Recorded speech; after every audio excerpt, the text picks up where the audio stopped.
वंशा कल्पतरुभ्यश्च कृपा सिन्धुमेव च पतितानां पावनेभ्यो वैष्णवेभ्यो नमो नमः। श्री कृष्ण चैतन्य प्रभु नित्यानंद श्री अद्वैत गदाधर शिवासादि श्री गौर भक्तवृंद। हरे कृष्ण कृष्ण कृष्ण हरे हरे, हरे राम राम राम हरे हरे। जय परमानंद विष्णुपाद श्री भक्ति श्री हृदय गोस्वामी गुरु महाराज सपार्षद गुरु महाराज एवं विष्णुपाद भक्ति सुंदर गोविंद देव गोस्वामी महाराज की जय। सारस्वत आचार्य बिंदु की जय। विष्णुपाद जगत गुरु शिल सिद्धांत सरस्वती गोस्वामी प्रभुपाद की जय। गुरु गौरांग राधा गोपीनाथ की जय। यदि प्राकृत तिथि महोत्सव की जय। हापानिया श्री गुरु आविर्भाव पीठ की जय। আমরা সময় মহারাজের শ্রীমুখ থেকে ভক্তিনন্দন স্বামী মহারাজের শ্রীমুখ থেকে গুরু মহারাজের অপূর্ব মহিমা এবং এই স্থানের মহিমা আমরা শুনলাম যে we heard from the mouth of Pujabal Sri Bhaktivinoda Swami Maharaj, the glories of Guru Maharaj. This is the place of Guru Maharaj, birthplace. We have to remember his divine glories. So, গুরুদেব আবির্ভাব পীঠ কেন আমরা আসবো?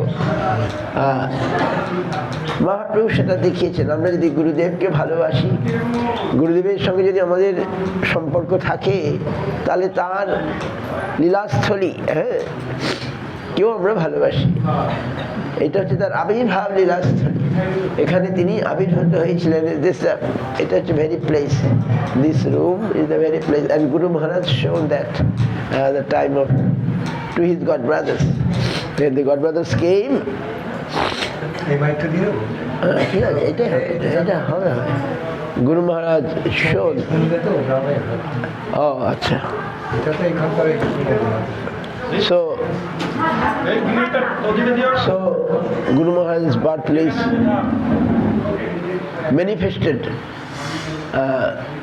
Guru Maharaj himself came here with his god brothers, and he shone. Otherwise, who will know? So we are very fortunate to come here. আমরা এখানে আসা নিজেকে ভাগ্যবান মনে করছি। মহাপ্রভু went to ঈশ্বরপুরীপাদের জন্মস্থান কুমারহট্টে গিয়েছিলেন। কুমারহট্ট ঈশ্বরপুরীপাদের জন্মস্থান। ওই তো কুমারহট্ট হালিশহরে ঈশ্বরপুরীপাদের জন্মস্থানে মহাপ্রভু গিয়েছিলেন। গিয়ে তিনি ফেরবার সময় ওখানকার মাটি আর কি ধুলি নিয়ে নিজের বস্ত্রের মধ্যে বেঁধে নিয়ে এসেছিলেন যে আমার প্রভুর জন্মস্থানের ধুলি আমার অত্যন্ত প্রিয়। এবং সেই থেকে সকলে যেতে যেতে সেই কুমারহট্টের মাটি নিয়ে আসে। আস্তে আস্তে এখন সেখানে চৈতন্য ডোবা হয়ে গেছে। মহাপ্রভু শোন গুরু ভক্তি। Mahaprabhu went Ishwarpuri's birthplace in Kumarhatta, Halishar, also known as Halishar. So there he went there, and when he going to return, he took some dust, some handful of earth, soil, and put in his uttariya and tied it and took with him, because ঈশ্বরপুরীবাদের জন্মস্থানের মাটি আমার অতি প্রিয়। তিনি তাকে মস্তকে মেখেছিলেন। So we also have come to honor the place, the dust of the place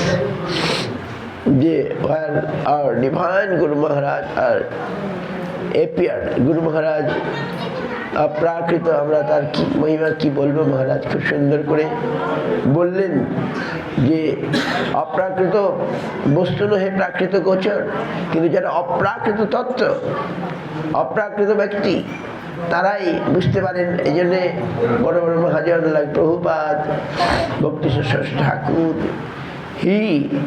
Maharaj told very nicely that Sridhar Maharaj was Shastra Nipun, he is expert in scriptures. because he found something happened.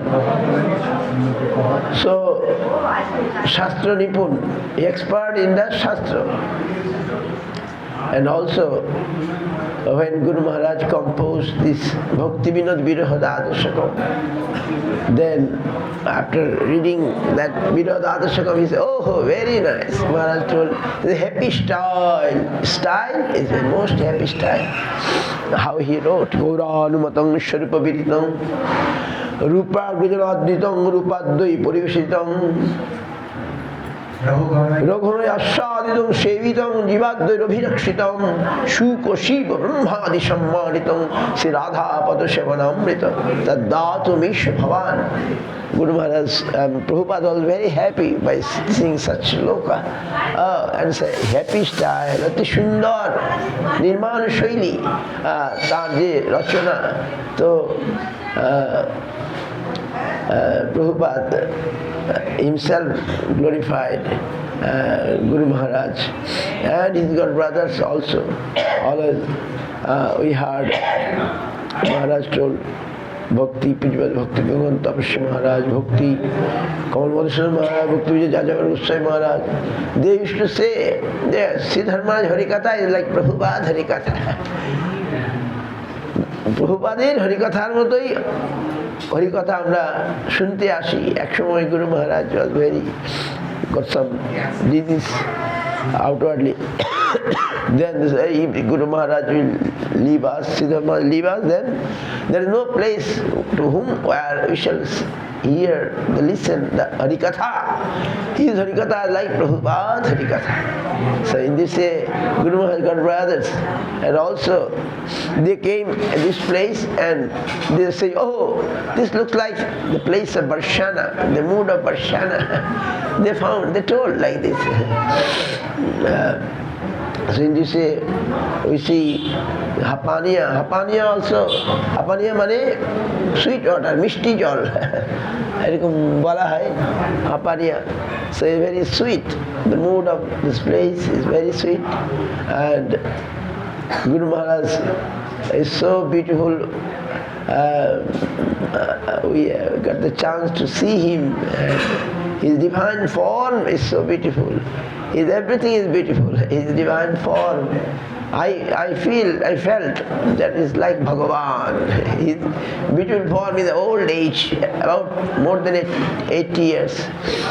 More than 80 years. When age looks so nice, so attractive, so attractive and so sweet and so affectionate, Bhakta Vatsal, Guru Padma,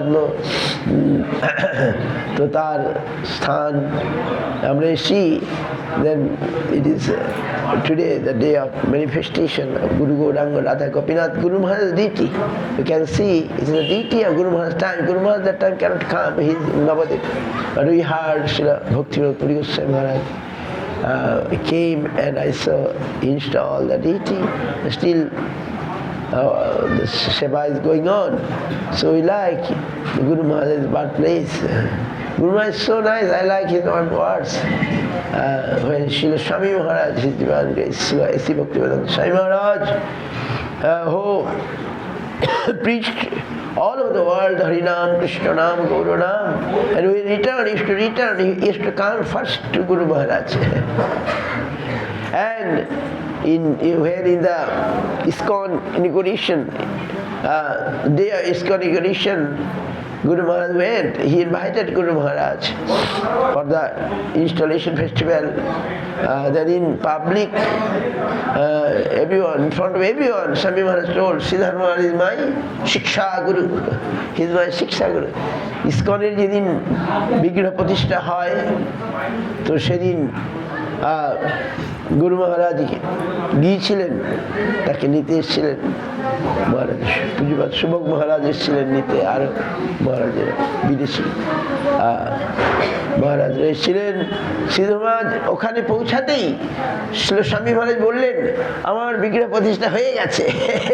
সিদ্ধ মহারাজ যখন আসলেন, everything is happened.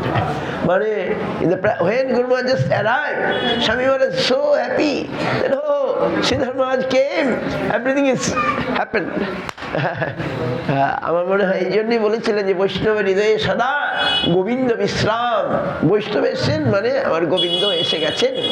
তো এইভাবে স্বামী মহারাজ জগৎকে জানিয়ে গেলেন গুরু মহারাজের অপার্থিব অপ্রাকৃত মহিমা। স্বামী মহারাজ জানালেন, সকলেই ভক্তি সারঙ্গ গোস্বামী মহারাজ, পুজোবাদ ভক্তি ভক্তি প্রজ্ঞান কেশব গোস্বামী মহারাজ, তারা গুরু মহারাজ কাছ থেকে সন্ন্যাস নিলেন। গুরু মহারাজ এমনি মঠকালীন, মঠে বাসকালীন তারা সিনিয়র ছিলেন, কিন্তু গুরু মহারাজ মহারাজ বললেন প্রভুপাদ তার মুখ থেকে শ্রীরূপমঞ্জরি পদ গান শুনতে চাইলেন। এই ঘটনায় সকলে তার জ্যেষ্ঠ গুরু ভ্রাতা তারাও তাকে অন্যরকম ভাবে নিলেন যে প্রভুপাদ তাকে আত্মসাৎ করে গেলেন। হ্যাঁ, তাকে রূপানুগ আচার্যের পোস্টটা দিয়ে গেলেন, জগৎকে দেখিয়ে গেলেন।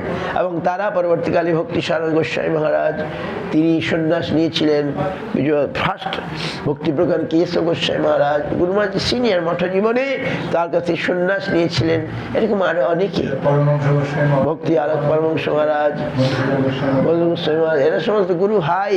গুরু মহারাজের অপ্রাকৃত মহিমায় মুক্ত হয়ে তারা গুরু মহারাজের সন্ন্যাস নিয়েছিলেন। তো এবং তারা এখানে আসতেন, আজ আমরা এসে তারাও আসতেন এই স্থানে। তারাই বিশেষ করে এই স্থানে একটা মঠ হোক, মঠ হোক, তারাই চেয়েছেন। গুরু মহারাজ তো বলতে পারেন না, গুরু ভাই হ্যাঁ যাযাবর পুঁজিবাদ যাযাবর তিনি এখানে মঠ করতেই হবে।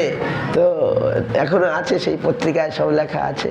তো তারা এসে গুরু মহারাজের মহিমা তো তারা জানেন, তারা সেখানে হরিকথা কীর্তন করেছিলেন এবং তাদেরই ইচ্ছাতে পরবর্তীকালে এসেছিল ভক্তি সুন্দর গোবিন্দ গোস্বামী মহারাজ আর ভক্তবৃন্দের সাহায্যে এই মন্দির হয়। তো আমি এসেছি, আমার শরীর ভালো ছিল না, তবু ভাবলাম মহারাজ বলেছেন এই স্থানে আবার গেলে ওই ধুলা যদি পাই সেটি আমাদের সাহায্য করবে। এই স্থানের ধুলা আমাদের সাহায্য করবে ভক্তি জীবনে। গুরুপাদ পদ্মের স্মৃতি বিজড়িত তার যে আবির্ভাব পিঠের ধুলাও যদি আমাদের গায়ে লাগে তাহলে গোবিন্দে ভক্তি হয়ে যাবে। সেই হিসেবে আসা গুরুপাদ পদ্মে প্রসন্নতার জন্যে। হ্যাঁ, তো গুরু মহারাজ এখানে ছিলেন। তারপরে এখান থেকে প্রভুপাদের সন্ধান পেয়ে প্রভুপাদের কাছে আত্মসমর্পণ করেন এবং প্রভুপাদ তার প্রতি অত্যন্ত প্রসন্ন ছিলেন। প্রভুপাদ জগৎগুরু ছিল ভক্তি সিদ্ধান্ত। একসময় প্রভুপাদ জিজ্ঞাসা করছেন, গুরু মহারাজ তখন প্রতিদিন উল্টাডাঙ্গা সেই যে মঠটি ছিল ভাড়া বাড়িতে, এখন সেটা ইস্কনে নিয়ে ওরা করেছে সুন্দর। তো সেই ভাড়া বাড়িতে গুরু মহারাজ গিয়েছিলেন, প্রতিদিন আসতেন হরিকথা শুনতে, কোনো কথা বলতেন না, চুপচাপ শুনে চলে যেতেন। একদিন প্রভুপাদ তার সেবককে বলেন যে ইনি যে আসছেন ইনাকে জিজ্ঞাসা করো ওনার কোনো প্রশ্ন আছে কি না। তো সেবক এসে বলল, আপনার কোনো প্রশ্ন আছে? বলে, না আমার কোনো প্রশ্ন নেই। তো প্রভুপাদ আবার জিজ্ঞাসা করলেন, আচ্ছা তার কোনো পারপোজ বা উদ্দেশ্য আছে কি এখানে আসার? এই এসে চুপ করে শুনেন। তখন গুরু মহারাজ বলে, হে একটা পারপাস তো আছে, একটা উদ্দেশ্য আছে, সেটা হচ্ছে আপনার প্রসন্নতা, your satisfaction. Prabhupada ask Guru Maharaj is very politely, silently calm and took seat. Why he can't not speak anything? And then Prabhupada through his sevak ask him, is there any question? Then the sevak asked, is there any question? Guru Maharaj said, no, I have no question. Then why you come? What is your purpose of come? Prabhupada asked, then Sevak also asked Prabhupada, yes, I have a purpose. Purpose means your satisfaction. I think, Guru Maharaj said, I think by hearing this answer, Prabhupada was very satisfied, happy. Siddhartha Maharaj প্রথম থেকেই এইরকম। তারপরে এই হচ্ছে গুরু মহারাজের যে হাম্বল mood, স্বামী মহারাজ তাকে বলছেন আপনি আসুন, আপনার জন্য আমি এখানে সুন্দর একটা ঘর করে দেব, এলিভেটর থাকবে, আপনি আমার যে কাঁচা মালগুলো নিয়ে আসবো এদেরকে আপনি শোধন করবেন। গুরু মহারাজ বিনীত ভাই বললেন, না না না, I did not want to become a weak person. That is not my nature. I'm just satisfied whatever I have. My spiritual thinking in my life, the conclusion of the scriptures that bind the Mahajan to release them, practice and discuss them with a small confidential circle. That is the main goal of my life. গুরু মহারাজ বললেন, স্বামী মহারাজ তিনি তো বলতে পারেন যে আমি বিদেশ থেকে নিয়ে এসেছি এদেরকে, শুধু আপনি আসুন। গুরু মহারাজ বললেন, আমি একটা বড় কেউ কেটা হতে আসি নাই, আমার যা আছে তাতে আমি সন্তুষ্ট। Spiritual thinking is my life. আমার আধ্যাত্মিক চিন্তাবলী, পারমার্থিক চিন্তাবলী আমার জীবন। দ্য কনক্লুশন অফ স্ক্রিপচার, শাস্ত্রের যে কনক্লুশন, সার এবং মহাজনের যে উপদেশ, এইসবকে প্র্যাকটিস করা, এইসবকে অনুশীলন করাই আমার জীবনের একমাত্র লক্ষ্য। বাহ! তো গুরু মহারাজ তার দৈন্য আর ভাব প্রকাশ করলেন। এই আমার তো খুব ভালো লাগে এই কথাগুলো, আমি বলার চেষ্টা করি। তো আজকে সেই গুরু মহারাজ তিনি একজন, আমি চেয়েছিলাম যে একজন প্রকৃত সাধু। গুরু মহারাজ ছিলেন একটা রিয়েল সাধু, তাকে দেখেই সেটা অনুভব হতো। তাকে দর্শনের দ্বারা, দর্শনে পবিত্র করো, তিনি তার দর্শনের দ্বারাই আমাকে আকর্ষণ করে নিয়েছেন। By his divine figure, divine words, divine speech, all are most attractive. আকর্ষক, চুম্বকের মতো আকর্ষণ। তো আমরা তাতেই, আমি যখন মঠে আসলাম 82 সালে, তখন মহারাজ আগে থেকেই ছিলেন। তো আমার এসে এত ভালো লাগলো, তো আমি আমার পিতামাতাকেও ভুলে গেলাম। I forgot my father and mother. They are also nice. But গুরু মহারাজ, তারপরে গুরু মহারাজের যে রচনাবলী, সেগুলো তারই মতো সুন্দর। সেই রচনাবলী আমরা, তিনি বলছেন যে গুরুপাদ পদ্ম কেমন, তিনি পিতামাতার চেয়ে বেশি স্নেহ দান করেন। পিতামাতা স্নেহ দান করেন কিন্তু আমাদের কর্মকে খণ্ডন করতে পারেন না। কিন্তু পরমার্থী গুরুপাদ পদ্ম তিনি যে স্নেহ দান করেন, তিনি যে তার দ্বারা আমাদের জাগতিক সমস্ত কর্ম নষ্ট হয়ে যায়। সেখানে বলছেন, তিনি বলছেন যে কি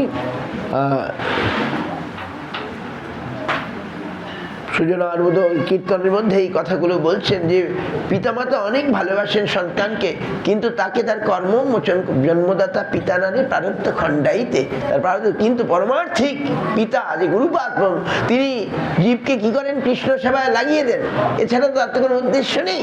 আর এর মাধ্যমেই তাদের সমস্ত কর্ম খণ্ডন হয়ে যায়। তাহলে পরমার্থিক পিতা কত important. I am just saying that কৃপয়া হরি কীর্তন মূর্তি ধরং ধরণী ভরহারক গৌর জনম জনকাধিক বৎসল স্নিগ্ধ, জনকাধিক, জনকের অধিক, বৎসলা স্নেহ যার, প্রণমামি সদা প্রভু পাদ পদম।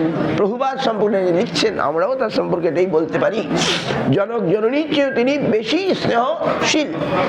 প্রভুপাদ সেটাই তার জীবনে দেখিয়েছিলেন। আমরাও গুরুপাদ পদ্ম সম্পর্কে বলতে পারি, তিনি আমাদেরকে তার কৃপা দ্বারা পিতামাতার স্নেহ থেকে টেনে রেখেছিলেন। আজ তার আবির্ভাব পিঠে আমি আসার সৌভাগ্য পেয়ে আমি নিজেকে ধন্য মনে করছি। আর আমি অধিক বাড়াচ্ছি না। বাঞ্ছা কল্পতরুভ্যশ্চ কৃপা সিন্ধু এব চ পতিতানাং পাবনেভ্যো।